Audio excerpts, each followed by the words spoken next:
Semua agama sepakat bahwa berdamai, kasih sayang, empati, dan saling menghargai merupakan sikap yang harus nampak dan terasa di tengah perbedaan keyakinan yang bisa dikata terlalu mencolok.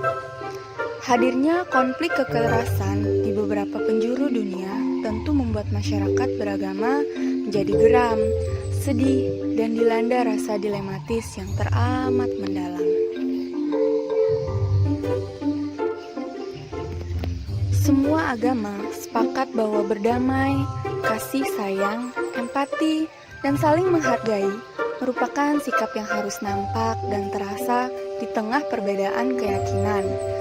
Fakta paling menyakitkan adalah agama dituding menjadi penyebab utama banyak kelompok agama yang bertindak mengatasnamakan agama untuk melakukan pembenaran atas tindakan kekerasan.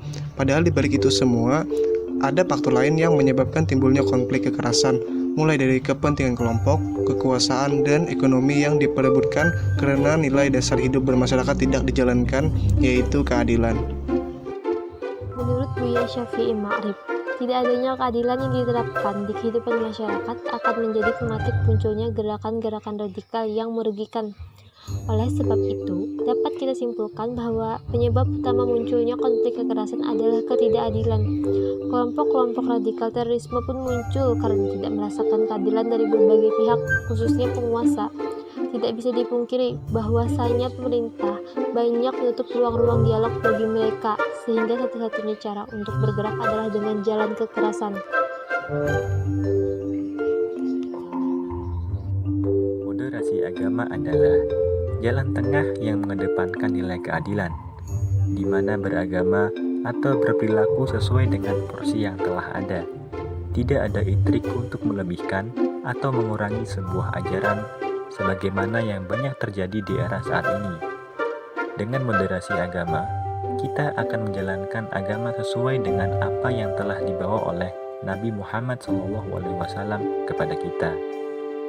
Sebagai umat beragama, tugas kita adalah menyampaikan agama sebagai sebuah ajaran yang mencerahkan pikiran dan tindakan dalam konteks apapun. Agama harus mampu menghadirkan rasa adil agar setiap konflik yang muncul bisa menemukan penyelesaian. Agama harus dijadikan jalan untuk menemukan masalah kesejahteraan dan ketertindasan agar konflik kekerasan tidak terus muncul. Sekali lagi, fungsi agama adalah untuk mencerahkan kehidupan manusia, bukan sebagai komoditas murah yang diperjualbelikan untuk dijadikan alat meluruskan kepentingan. Karena moderasi ini menekankan pada sikap, maka bentuk moderasi ini pun bisa berbeda antara satu tempat dengan tempat lainnya. Karena pihak-pihak yang berhadapan dan persoalan-persoalan yang dihadapi tidak sama antara di satu negara dengan lainnya. Di negara-negara mayoritas muslim, sikap moderasi meliputi pengakuan atas keberadaan pihak lain, pemilikan sikap toleran, penghormatan atas perbedaan pendapat, dan tidak memaksakan kehendak dengan cara kekerasan. Hal ini berdasarkan pada ayat-ayat Al-Quran, antara lain menghargai kemajemukan dan kemauan berinteraksi.